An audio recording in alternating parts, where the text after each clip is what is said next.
It's a warm June night, almost 1 o'clock in the morning. London at this time is normally busy and full of life, but tonight is still and quiet. Now imagine waking up to the smell of smoke, trapped in your own home with nowhere to run, opening your eyes expecting to see your familiar bedroom, but instead seeing a thick gray blanket of smoke. The smell burns your nose, and you feel prickly heat creeping up your skin. Panic sets in. If you're like me, the first thing on your mind is, where are my dogs? If you have kids, it's, where are my children? You hear firefighters shouting in the distance. You can barely hear them over how loud the fire is, but you can hear a faint yelling. Stay where you are. You're confused because the flames are already burning at the edge of your bedroom. Every instinct is telling you to run, to grab your loved ones and jump, but the firefighters are telling you to stay still. So what would you do? Would you run, jump, or stay? Today I'm going to be talking about one of the deadliest residential fires in recent history, as its 7th anniversary happened last week. I'm Tatiana Bunch, and this is Occurrence.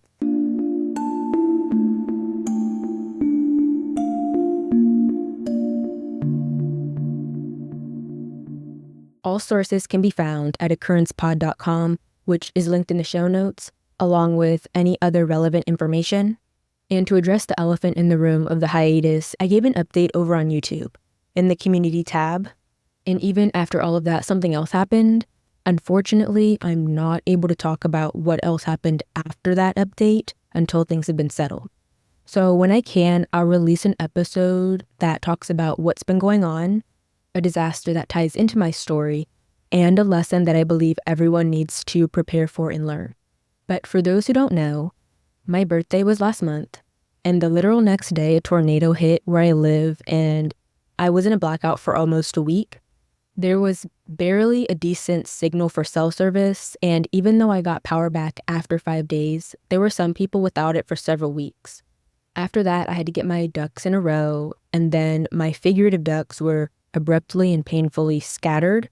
Again, I can't talk about it, but for the record, I am in pain and very tired. I think this is actually the 3rd time I'm trying to record this episode because, of course, it is with how things have been going, but the show must go on. So thank you for sticking around while life was lifing, and thank you to the freelancer who I reached out to help with this episode. I wanted to make sure to do this episode because the anniversary of it happened last week, June 14th. This episode was supposed to go live on the 13th, Thursday, but alas, here we are. This was an incredibly shocking disaster for myself and many others, maybe many of you if you were aware of it happening. I can't tell you how many sources of media I watched or listened to after it initially happened, and it was pretty jarring. I remember waking up to use the restroom the night it happened. I checked Twitter and saw a fire trending. Seeing the hashtag Grenfell, I was confused but hoped everything was fine when I went back to sleep. When I fully woke up later, I was speechless to see the videos and hear about what happened. And by the end of this episode, you'll feel the same. But without further ado, Grenfell Tower was built in 1974 as part of the Lancaster West Estate in West London. It was council housing similar to what us Americans would call the projects. It was part of an effort to provide affordable housing in a city where real estate prices were rapidly rising and social housing for low-income families was becoming increasingly hard to find. Grenfell very clearly stood out compared to the wealthy surroundings of Kensington, which is one of the wealthiest suburbs in London. It made the rich-poor divide in the area very obvious. It's 24 stories tall, had 129 apartments, and was home to a diverse community of residents. A lot of them were immigrants or people from working-class backgrounds, just wanting the affordable housing it provided. The building was designed with the typical architectural style of the 1970s, with an emphasis on maximizing space and functionality. But over the years, it became clear that the building's design and construction had several flaws. Despite the issues, Grenfell Tower was a community hub. Neighbors knew and were friendly with each other. Children played in the hallways, and there was a feeling of unity with the residents. But this sense of community was overshadowed by growing concerns about the building's safety. In 2016, Grenfell Tower had a major refurbishment. It was supposed to modernize the building, improve energy efficiency, and enhance its aesthetic appeal.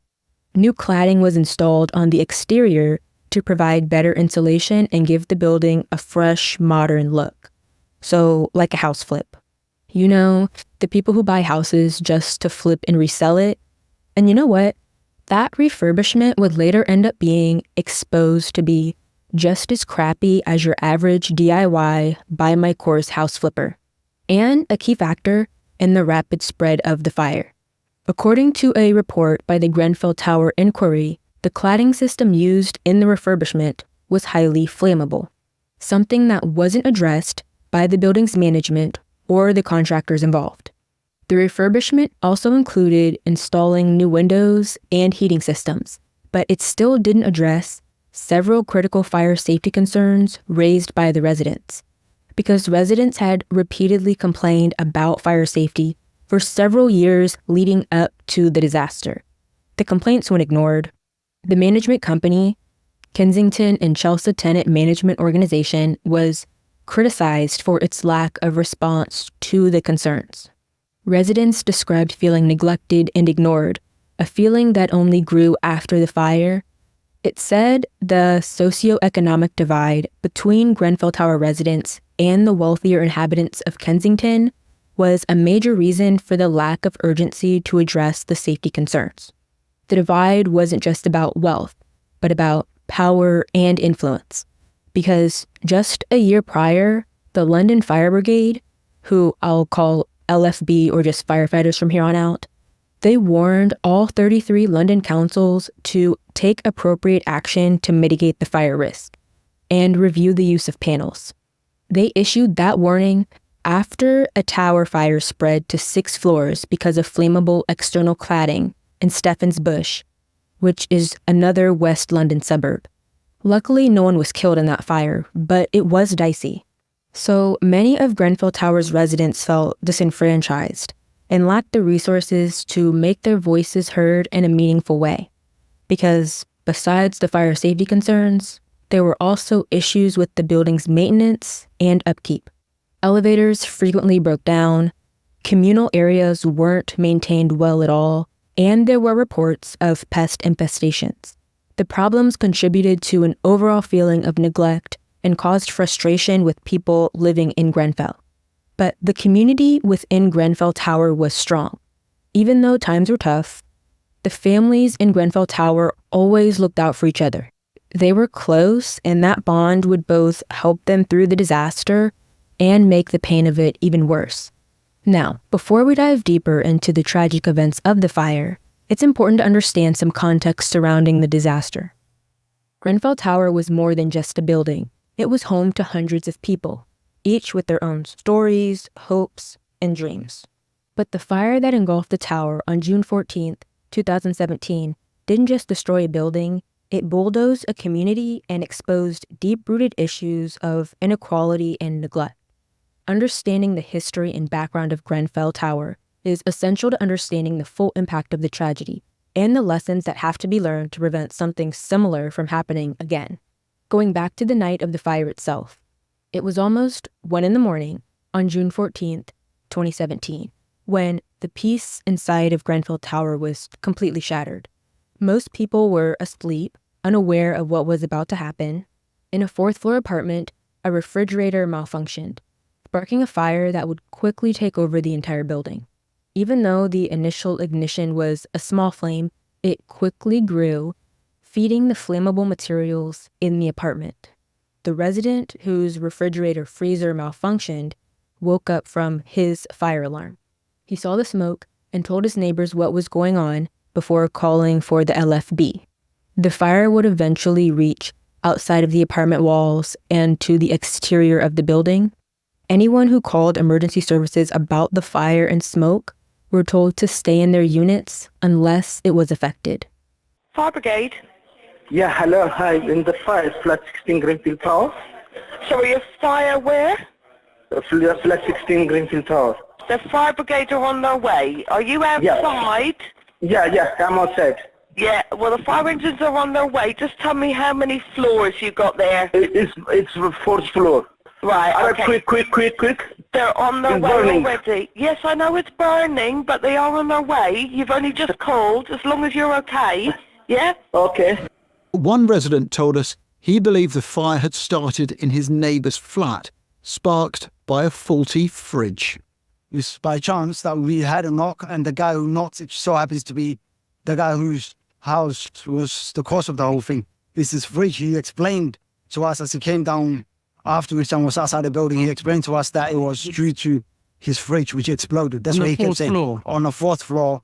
And do Well, you think everyone inside the block I has don't- been evacuated? No. How do you know? How do we know? Because the fire spread extremely quick. So what do you do if you're confronted by this nightmare? Well, this is the advice given to residents in Grenfell Tower, told to stay put in their flat and let a fire actually reach them. Many chose to ignore this. They chose to flee. I've opened the window and I heard some woman saying it's getting bigger. So I've gone out to the hallway. I've looked through the fire hole. I see smoke everywhere. I've opened the door and the neighbours were there. There were people screaming. The fireman said, get down the stairs. So I grabbed the little girl, grabbed my girlfriend, ran out of the house.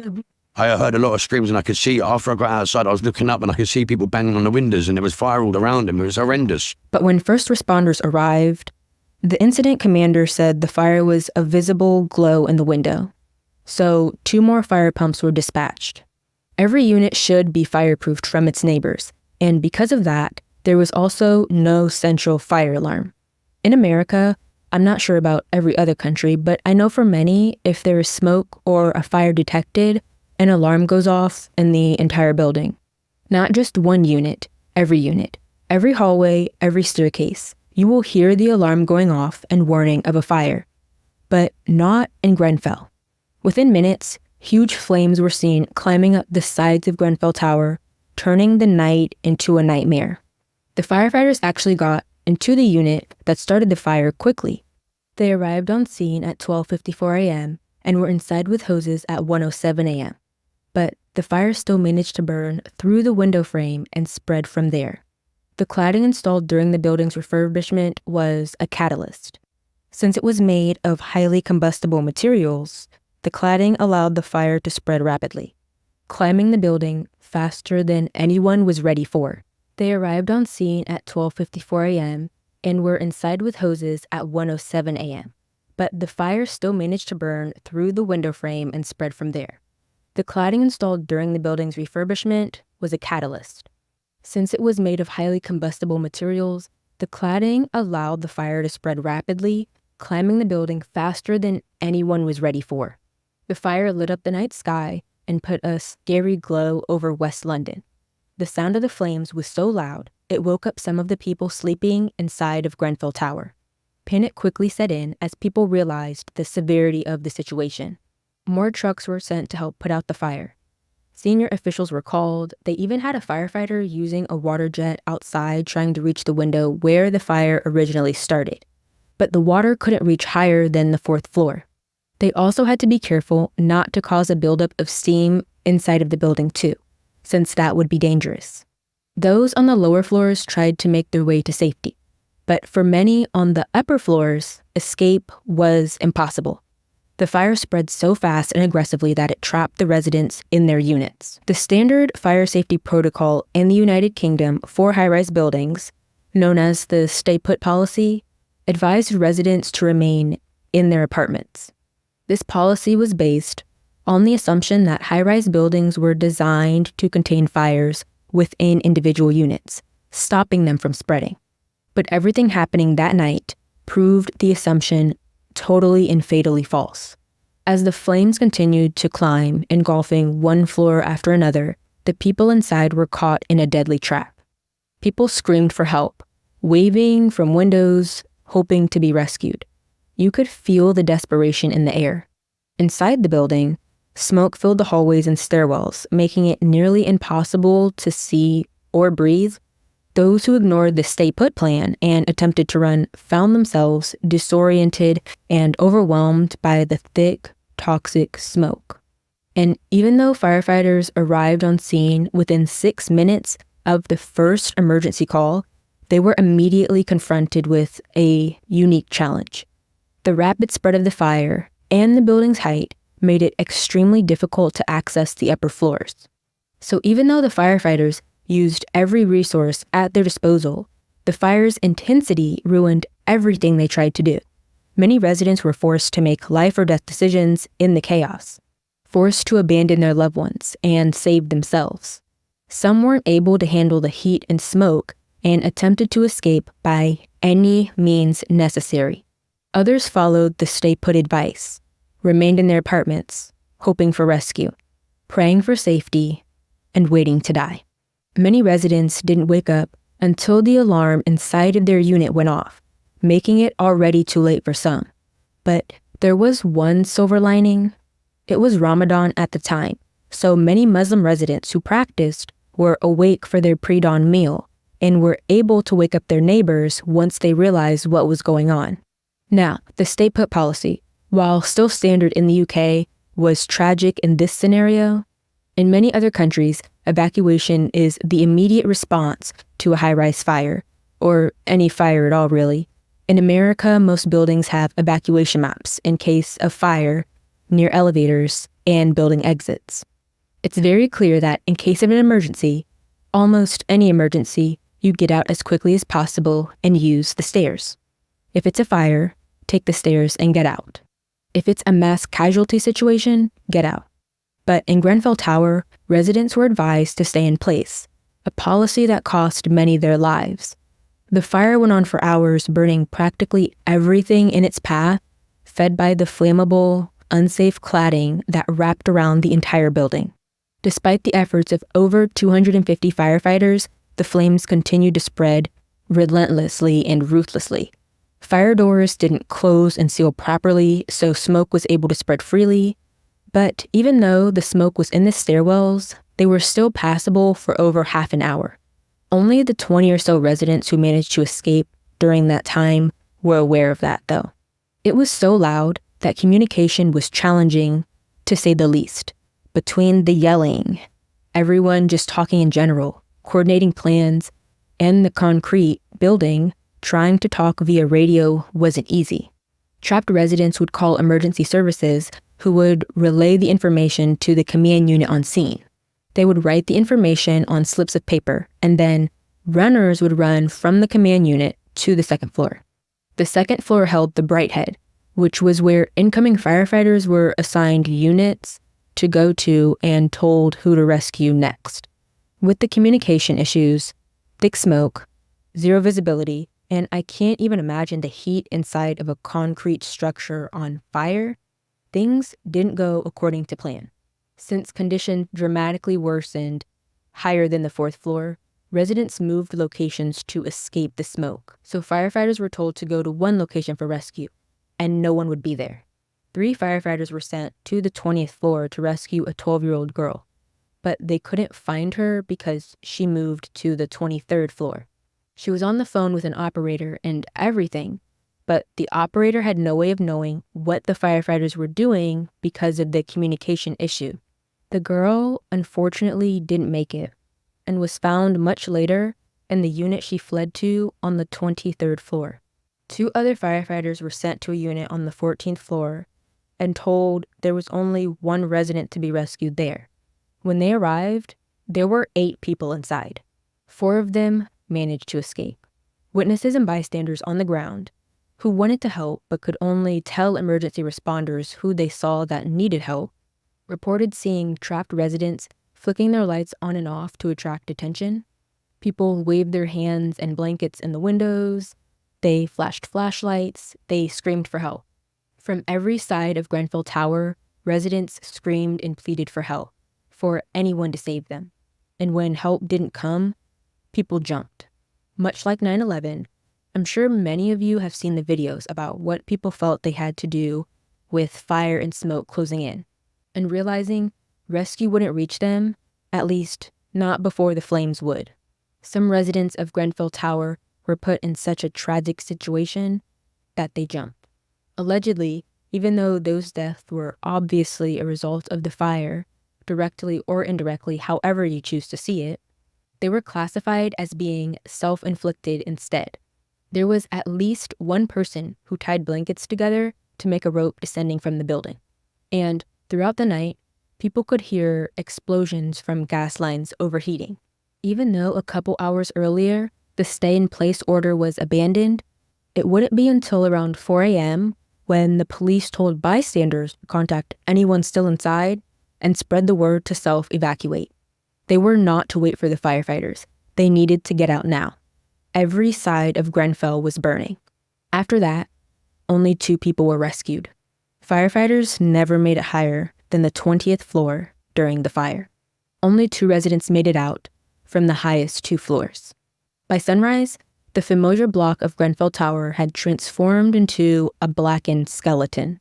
The residents were left with traumatizing memories that would haunt them forever. Survivors described the horrific scenes they witnessed.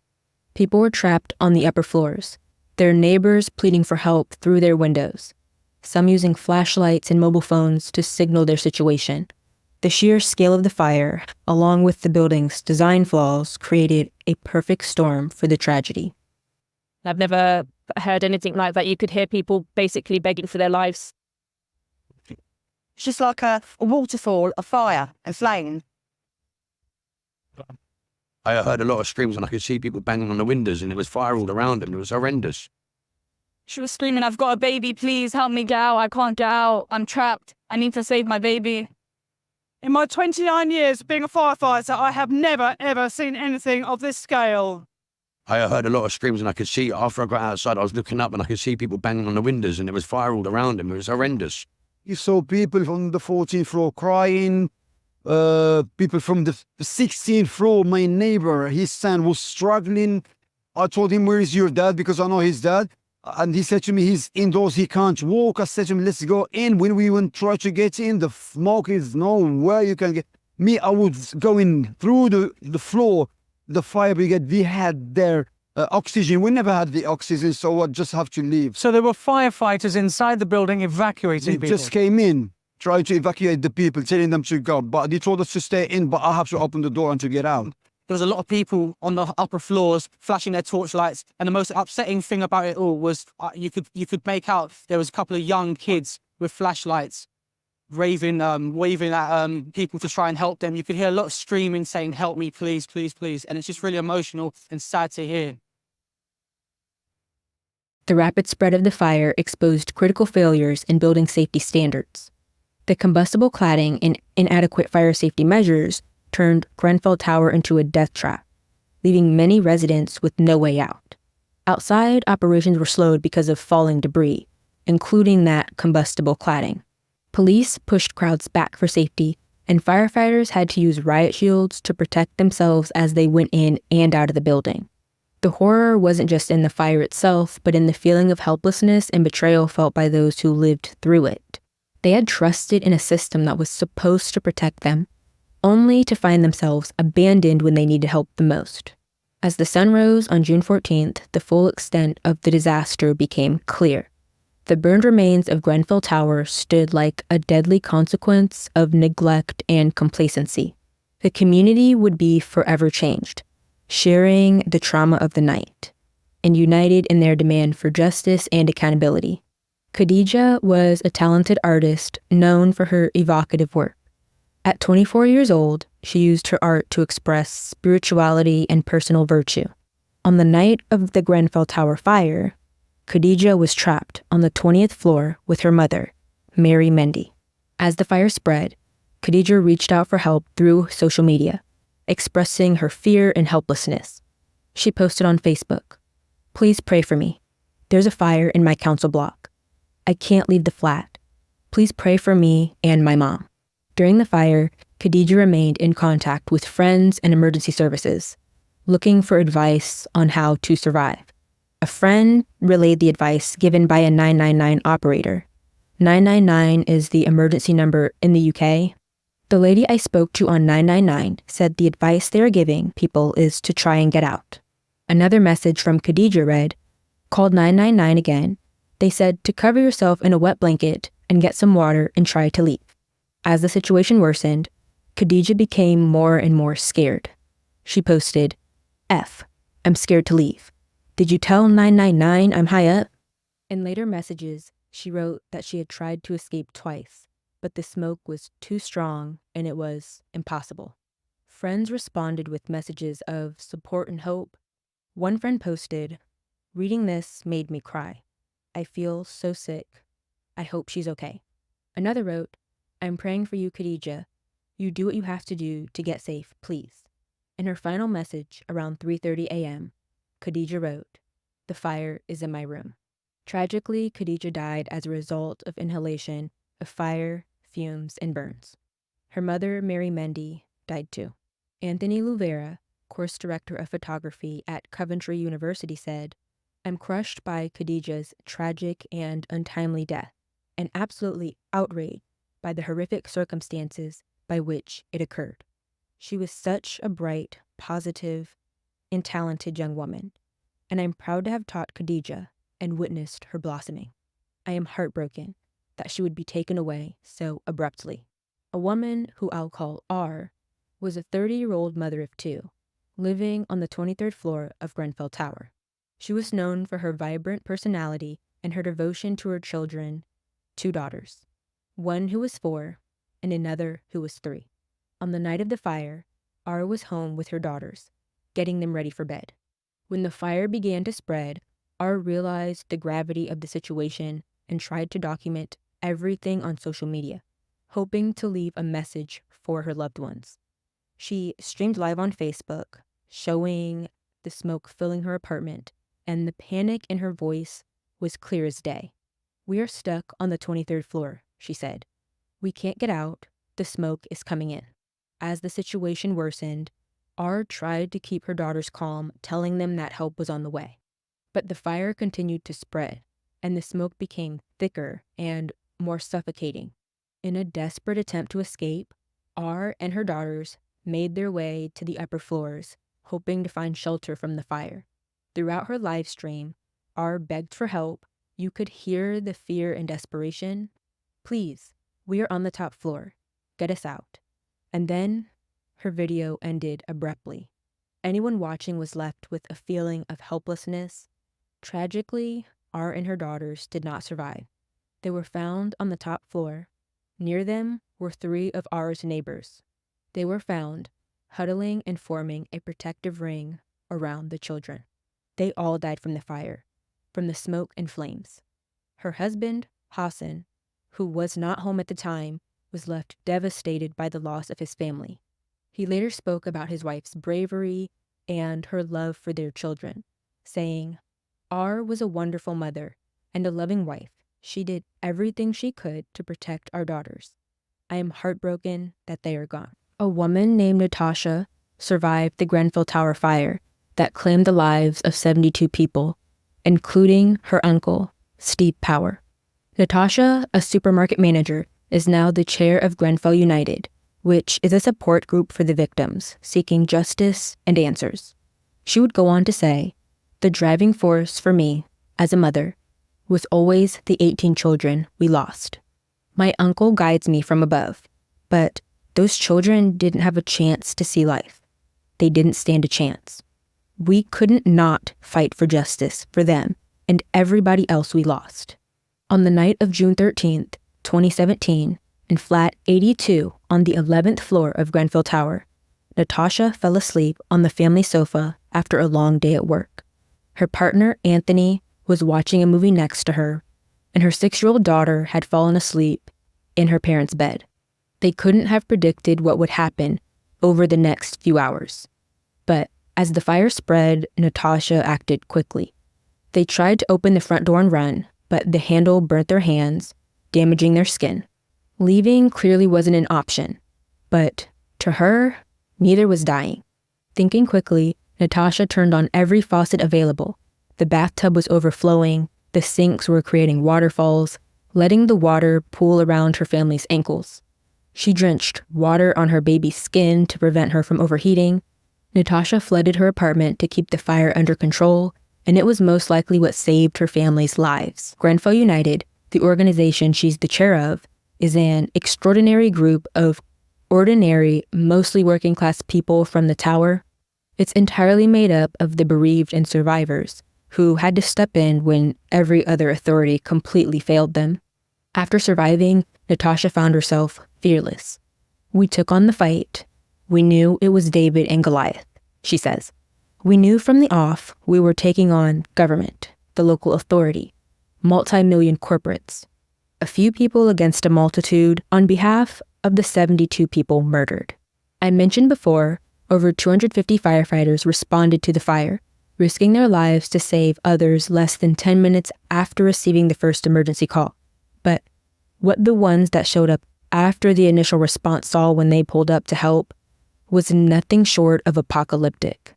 Fire was rapidly climbing outside of the building, engulfing one floor after another in just a matter of minutes.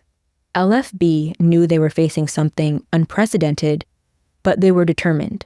Many of these firefighters talked about the devastating conditions they faced inside of the building. One firefighter described the scene as a war zone, with thick smoke and intense heat making visibility almost zero. But regardless of the odds, they pressed on, determined to rescue as many people as possible. Firefighter David, one of the first responders, shared his experience. "We were going flat to flat, door to door, to try and save people. The smoke was so thick, you couldn't see your hand in front of your face." They faced a lot of challenges that night. Limited access to the upper floors and intense heat made rescue efforts incredibly difficult. The building's single stairwell was quickly filled with smoke, making it very dangerous for both the residents and firefighters. Firefighter Mick described the situation. "The stairwell was so full of smoke that we had to crawl to navigate. We couldn't see anything, and the heat was almost unbearable." The intensity of the heat was another significant challenge. Temperatures inside of the tower soared, creating a dangerous environment for anyone attempting to navigate through the smoke and flames. And even though they were wearing protective gear, many firefighters suffered from heat exhaustion and smoke inhalation. They worked nonstop against the odds. Their equipment was pushed to the limits, and the sheer size of the fire tested their training and endurance. Still, they continued to go back in, again and again, to try and rescue trapped residents. One of the most heartbreaking parts of their efforts was the realization that they couldn't save everyone. Firefighter Daniel said, "We did everything we could, but the fire was so fast, so intense. We had to make impossible decisions, and it's something that stays with you forever." Their heroism went beyond the night of the fire. If I'm not mistaken, the fire wasn't even fully put out until the evening of June 16th, 2 days after it started. Now, in the days and weeks that followed, LFB continued to support the community, attending memorials and providing assistance to the survivors and families of the victims. The impact of their efforts was felt throughout the community, and their dedication gave everyone morning hope in the middle of tragedy. The Grenfell Tower fire was a disaster of unimaginable proportions, but the courage and determination of the firefighters provided a little light of strength despite the devastation. The emergency response to the fire, I think, both showed the strengths and limitations of the fire service and showed the need for better preparedness and resources to prevent this type of fallout in the future. After the fire, the government launched an inquiry to investigate the causes and response to the fire. The Grenfell Tower inquiry tried to uncover the truth behind the tragedy and ensure accountability for the failures that led to such tragic outcomes. It exposed a series of critical failures in building regulations and safety standards. Again, the cladding and insulation materials used in the refurbishment of Grenfell Tower were highly flammable and contributed significantly to the rapid spread of the fire. The report by the Grenfell Tower inquiry said, "The use of combustible materials in the cladding system was a key factor in the disaster."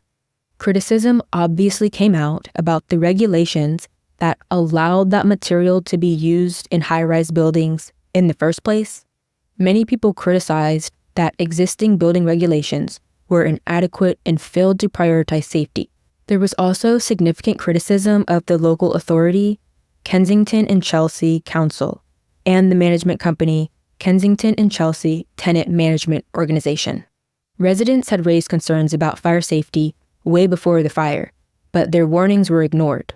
There was an issue a few years ago where there was a small fire, and there was concerns from the TMO residents regarding this building and the safety of this building. There was a lot of worries, and this was one of the worries, that one day something like this could happen. One of the local members of Parliament for Kensington said, "The residents of Grenfell Tower were failed by those who were supposed to protect them. Their concerns were dismissed, and it took a tragedy of this magnitude to bring those failures to light." The inquiry also pointed out the inadequacy of the emergency response to the night of the fire. While firefighters showed extraordinary bravery, they were hampered by systemic issues like poor building design and lack of proper fire safety measures. Time passed, and many survivors and families of the victims felt that the government's response was too slow and insufficient. They wanted immediate action to prevent further tragedies and ensure justice for those who didn't make it. Grenfell United has been kind of leading the campaign for justice and reform, and Natasha, who I mentioned earlier, said, "We will not rest until we see real change. We owe it to our loved ones to make sure their deaths were not in vain." The investigation into the Grenfell Tower fire revealed several critical factors that contributed to the tragedy. The cladding system installed on Grenfell Tower was composed of aluminum panels with a polyethylene core, which is a highly combustible material. The cladding, along with flammable insulation materials, created a deadly combination that allowed the fire to spread rapidly across the building's exterior. The investigation showed that the cladding had failed multiple fire safety tests, raising serious questions about why it was used in the refurbishment. Allegedly, it was used because it's cheaper than the regulation-approved material. It saved around £293,000, or $372,000. Then, inadequate fire safety measures within the building worsened the situation. Grenfell Tower lacked proper fire breaks, which are crucial in preventing the spread of fire between floors. Fire breaks are a zone that's designed in a building to stop or slow fire from spreading, like fire-resistant walls and doors, to prevent flames and smoke from moving between different sections of the building, or a fire-resistant stairwell or open landing. An open space without combustible material gives firefighters a better chance at containing a fire until they can put it out. It's more of a strategy and not a specific structure. Grenfell Tower only had one staircase, which quickly filled with smoke, making it a death trap for residents trying to escape. The inquiry also criticized the building management for poor oversight and maintenance. There were numerous reports of malfunctioning fire alarms and emergency lighting, which could have given vital extra time for people trying to evacuate out of the building safely. Honestly, the building was practically top to bottom a hazard, from the building materials to the windows to how things were installed. Truly appalling, I don't have the words. Another critical issue was the insufficient advice given to residents during the fire. They were told to stay where they were as they burned to death because authorities believed the fire could not spread between apartments. But the presence of the highly flammable cladding made this policy completely ineffective. Many residents trusted the advice since they thought it was the safest course of action. So as the fire spread, they remained in their apartments waiting for help that could not arrive in time. A survivor recalled the confusion and fear she felt that night. "They told us to stay put, that help was on the way, but the fire was everywhere. We didn't know what to do."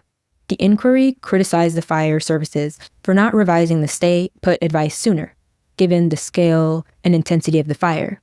The delayed evacuation orders resulted in many of the residents becoming trapped and ending with tragic consequences.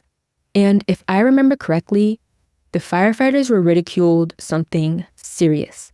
I mean, they were already traumatized from the fire itself, and then the public blaming them for not doing better was brutal. Don't quote me, but I believe those in charge and leading the rescue were fired or forced to step down. In my opinion, that shouldn't have happened, Given the country's fire policy procedures and them not knowing about the beyond subpar construction of Grenfell, there's no way they could have known what they didn't know. Hindsight is 2020. You can say they should have realized they couldn't stop the fire sooner. But given everything we now know, I just think there wasn't much they could have done to change things, sadly. By the time they probably realized, hey, this fire is spreading faster than it should, something isn't right, it was already too late. The smoke was too toxic at that point, and with one staircase, you don't know what you don't know. But I digress. In the aftermath of the fire, Kensington and Chelsea Council and the building management company also faced intense scrutiny. All of the residents' concerns about fire safety in the years leading up to the fire were documented in emails, reports, and even blog posts by the Grenfell Action Group, which warned in 2016 that only a catastrophic event would expose the neglect and mismanagement at Grenfell Tower. As we know, barely anything was done to address the safety issues, so both groups were criticized for their lack of response to residents' concerns and their failure to ensure the building met safety standards. The inquiry found that existing building regulations were inadequate and did not prioritize safety. The report said there were systemic failures in the regulation framework, which failed to protect the residents of Grenfell Tower. In response to those findings, Grenfell United's demands include criminal prosecutions for anyone responsible for the fire, and significant reforms to building regulations and fire safety standards. The government pledged to implement the recommendations of the Tower Inquiry and overhaul building regulations. Prime Minister Theresa May announced, "We will ensure that a tragedy like Grenfell never happens again. We will implement the recommendations of the inquiry and hold those responsible to account." Soon after the fire, the lack of oversight made aspects of the investigation difficult. There was no formal register of who was in the building, and the number of undocumented subtenants, migrants, and asylum seekers who were believed to have been living there made it difficult to identify the victims. The number of undocumented people are unknown, so it's possible the amount of people who escaped and who didn't could vary. To try and combat that and get accurate numbers and information, the government offered an amnesty to those who were illegally subletting and a 1-year immigration amnesty to anyone who came forward with information. But it didn't offer a full protection against deportation, and the amnesty deal only lasted until the end of November of 2017. So campaign groups wrote to the Prime Minister and the government asking for them to consider the immigrants' long-term future beyond their use for the inquiry. But I'm not sure it had any effect on the deal. In the short term, the fine print style of that deal most likely affected the number of people that actually came forward versus those who could have come forward. Now, the public outcry and the systemic failures exposed by the fire also put a spotlight on the deep issues of inequality and neglect with social housing. The fire occurred in one of the poorest tower blocks in one of the wealthiest areas of London, Kensington. The divide between rich and poor was a major focus of the public outcry following the disaster. Kensington is known as a playground for the super rich. Many wealthy individuals and celebrities call it home, including Elton John, Sir Richard Branson, Stella McCartney, the Rothschild family, J.K. Rowling, and even the descendants of Pablo Picasso. This is the same borough that houses Kensington Palace Gardens, London's most expensive street. If the fire had broken out in a building in Kensington Palace Gardens, you can guarantee that the fire would have been properly controlled. People would have been evacuated, and the death toll would have been significantly less. The difference in living conditions between the wealthy residents of Kensington and those in Grenfell Tower was beyond obvious. The residents of Grenfell Tower had long complained about the poor state of their building, but their concerns were pretty much ignored. The wealthy would never have to deal with something like that. So the public outcry was immediate and intense. Protests erupted across London, demanding justice for the victims and accountability for those responsible. The streets were filled with people holding signs that read, "Justice for Grenfell," and "We demand the truth." Survivors and families of the victims spoke about the systemic neglect and inequality they faced. They demanded answers and action from the government. The difference between the luxurious lives of the wealthy in Kensington and the dangerous conditions endured by those in social housing was the focus of most discussions. It showed the need for urgent reform to ensure that all residents, regardless of their tax bracket, are provided with safe and secure housing. The Grenfell Tower fire also showed egregious systemic failures in government oversight and corporate responsibility, because the regulatory framework for building safety was deeply flawed. Existing regulations is why they were able to use the combustible cladding materials. It just screams bureaucratic complacency and neglect. There was a lack of accountability at multiple levels, from Kensington and Chelsea Council, who were responsible for the management of Grenfell Tower, to everyone involved who failed to address the safety concerns raised by the residents. So, significant policy changes were introduced to improve fire safety standards in high-rise buildings. The fire led to a comprehensive review of building regulations and fire safety protocols. One of the most immediate and impactful changes was the introduction of new regulations to enhance fire safety standards. To address the deficiencies that had been exposed by the Grenfell fire, the government implemented stricter requirements for fire safety assessments, making sure that high-rise buildings are regularly inspected and that fire safety measures are rigorously enforced. A key aspect of the new regulations was the ban on combustible cladding materials. The government banned the use of combustible cladding on all high-rise residential buildings, as well as schools, hospitals, and care homes.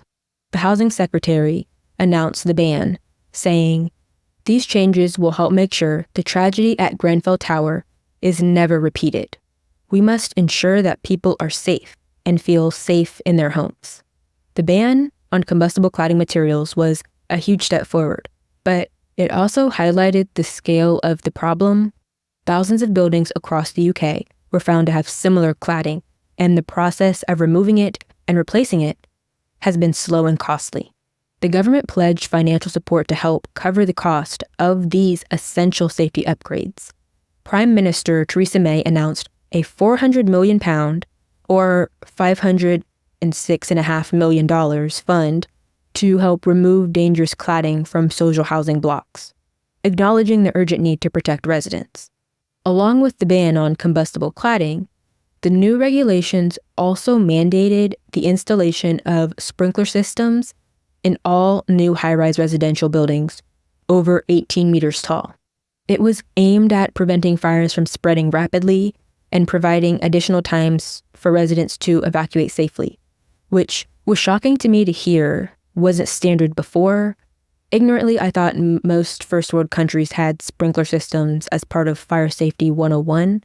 Then again, at one point in my life, I believed all of Europe had air conditioning too, like central AC. For those of you who don't know, they do not. Apparently, it's not hot enough to need it year-round. They only need it a few days or weeks out of the year, so they just kind of tough it out and power through. I do wonder how climate change will affect that going forwards, though. Anyway, another policy change was the requirement for improved fire evacuation plans. The stay put policy, which was a huge failure during the Grenfell fire, was reevaluated. Building owners and managers are now required to develop comprehensive evacuation plans, making sure that residents have clear instructions on what to do in case of a fire.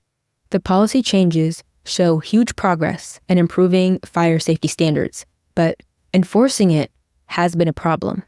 The process of inspecting buildings, removing dangerous cladding, and ensuring compliance with new regulations has been time-consuming and complex. While the changes have enhanced safety standards, there's a long road ahead to ensure all buildings meet those new requirements. And despite the policy changes and government promises, the survivors of the Grenfell Tower fire continue to face significant challenges. The trauma and loss experienced by the community is obviously huge, and many survivors are still struggling to rebuild their lives. One of the most pressing issues is the ongoing struggle for proper housing conditions. 3 years after the fire, some families were still living in temporary accommodation, waiting for permanent housing solutions. I believe some still are, too. The drawn-out displacement has made the trauma experienced by survivors worse, adding to their sense of instability and uncertainty. Natasha expressed the frustration felt by many survivors. We have been let down time and time again. We lost everything in the fire, and yet we are still waiting for a permanent place to call home. The lack of permanent housing has been a source of significant distress for survivors. Many have reported feeling abandoned by the authorities, left to navigate a complex and slow-moving government. The promise of swift rehousing and support usually falls short of expectations. In addition to those challenges, the survivors continue to grapple with the psychological impact of the fire. The trauma of that night, along with the ongoing struggles for justice and proper living conditions, has left deep emotional scars. Many survivors suffer from anxiety, depression, and post-traumatic stress disorder. Counseling and mental health support have been crucial for many, but access to it has not always been consistent or sufficient. A survivor named Edward spoke about the enduring impact of the fire. The memories of that night haunt me. The sounds, the smells, the fear, they are always with me. We need more support to heal from this trauma. The resilience from the community after the fire has been incredible. Survivors and mourning families have come together to form support groups, advocacy organizations, and memorial initiatives. The journey towards justice and healing is ongoing, and so is the fight for justice.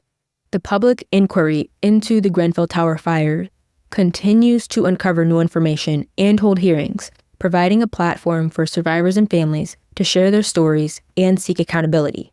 Now, on the 7th anniversary of the fire, the community remains more determined than ever in its commitment to ensure that a tragedy like that never happens again.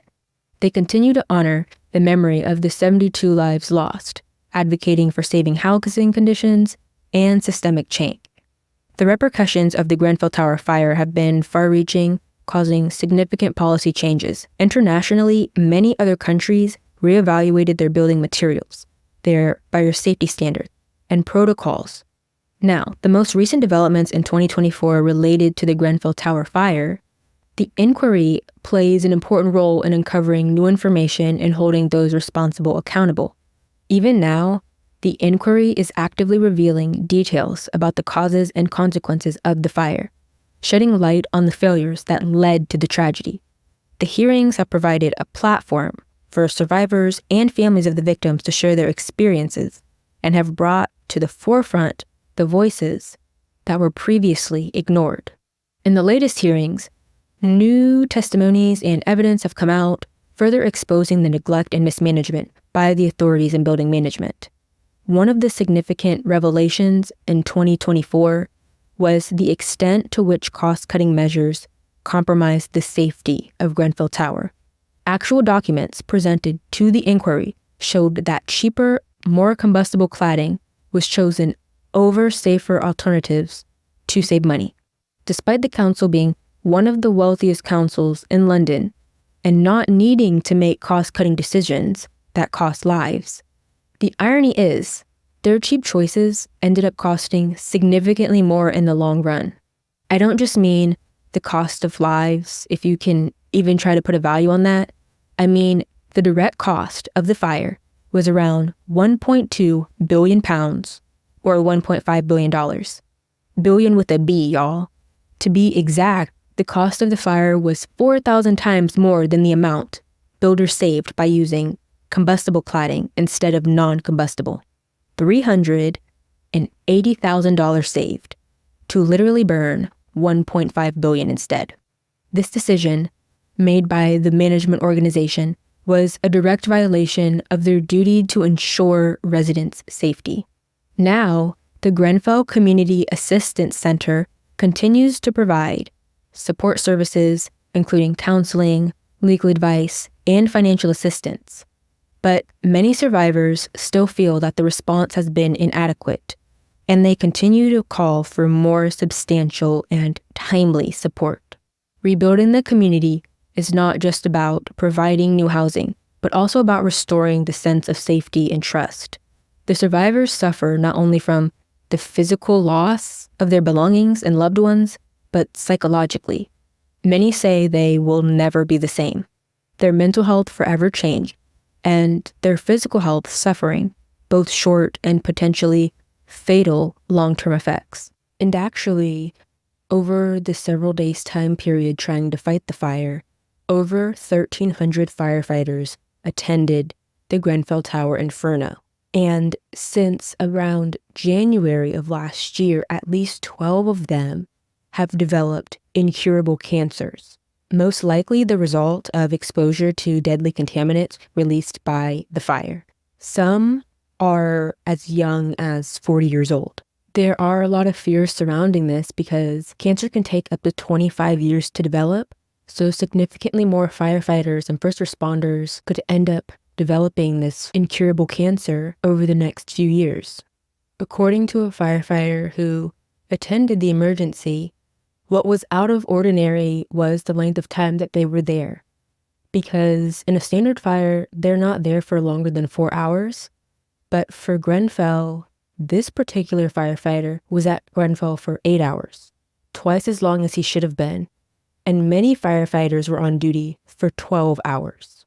Another firefighter, who is a father in his 50s, says he risked his life as he and his colleagues led a trapped family to safety. But Grenfell left him wanting to unalive himself and left him suffering with scarred lungs. They were held in this underground car park and breathing in toxic gases for ages, he says. And before Grenfell, his health was great. He passed all the medicals and had no problems at all. But within a month or so after Grenfell, he started to get this cough, and then everything went downhill. He has failed several medicals since the fire because of his lung functions, and now he needs inhalers to breathe. The sellers of the combustible insulation used in the Grenfell cladding showed that the company had research that showed that it produced acidic, toxic smoke whenever it was burned, 18 months before the Grenfell fire. The studies were comparing the toxicity of its material to others on the market. So essentially, the company's insulation that was used was interested in a plastic that was less toxic in fire than their competitors. They weren't looking for a product that was low in toxicity overall.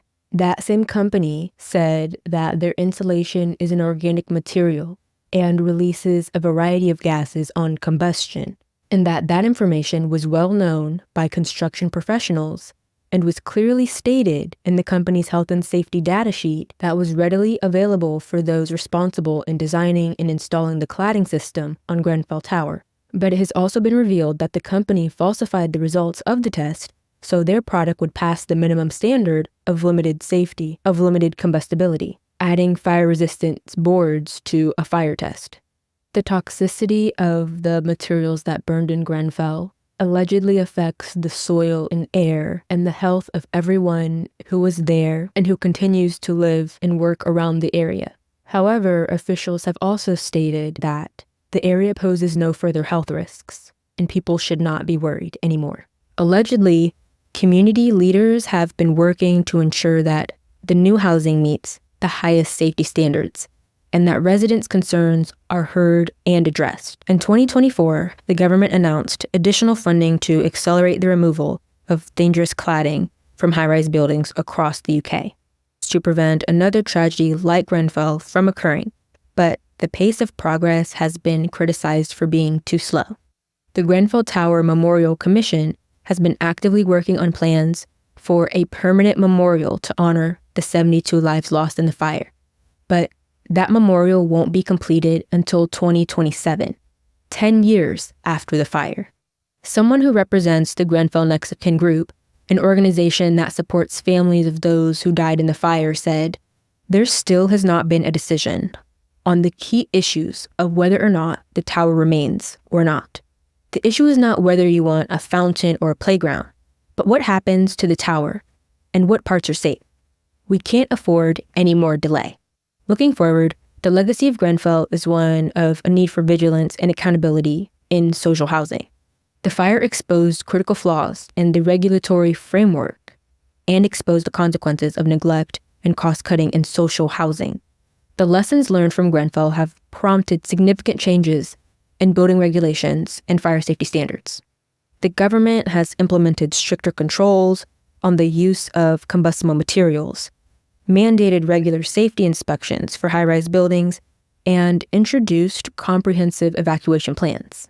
But the journey towards ensuring safe and secure housing for all is far from over. Survivors and grieving families have become vocal advocates, pushing for systemic change and greater protection for residents in social housing. Grenfell United continues to be at the forefront of the movement. They've been vital in campaigning for policy changes, raising awareness about fire safety, and supporting other communities facing similar challenges. Looking forward, there is a new focus on the importance of community involvement in housing decisions. The voices of residents are now being taken more seriously, and there is a greater emphasis on transparency and accountability from housing authorities. The government has pledged to work more closely with residents, associations, and community groups to ensure that housing policies meet the needs of those they serve. The fire also influenced international discussions on building safeties.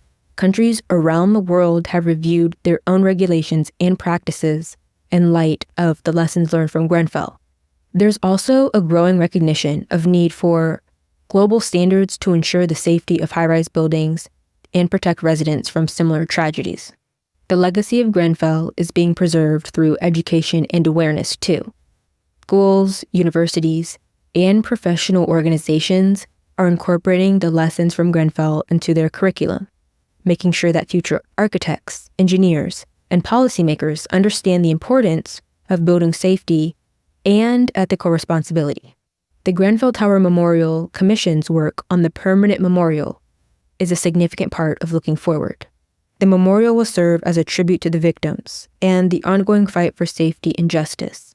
The commission has been dedicated to creating a space that reflects the dignity and respect owed to the victims and their families.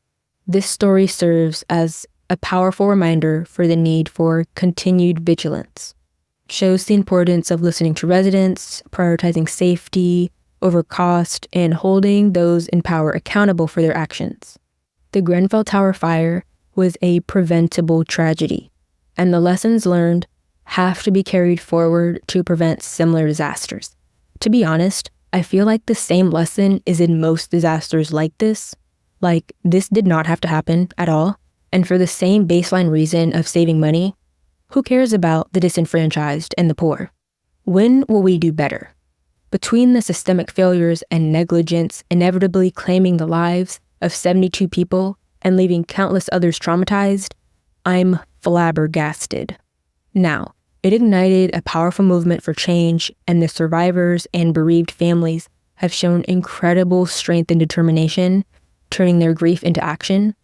They've become vocal advocates, pushing for policy reform and greater accountability. And just last year, a settlement was finally reached with 900 people for about £150 million, or $190 million, against those who were civilly held responsible. And more recently, 114 firefighters who attended the fire sued the construction companies, the landlord of the council block, and the London Fire Commissioner, and settled for £20 million, which is over $25 million.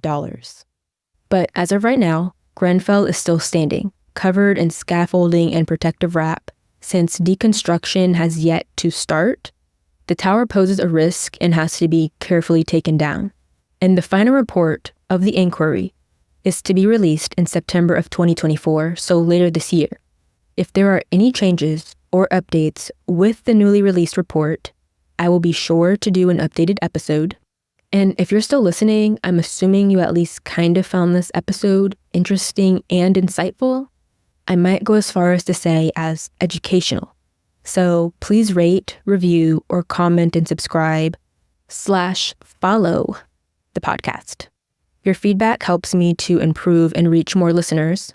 And you can check the show notes for the links to social media, for updates, and more content. And if you want to follow my personal Instagram, that's linked down below too.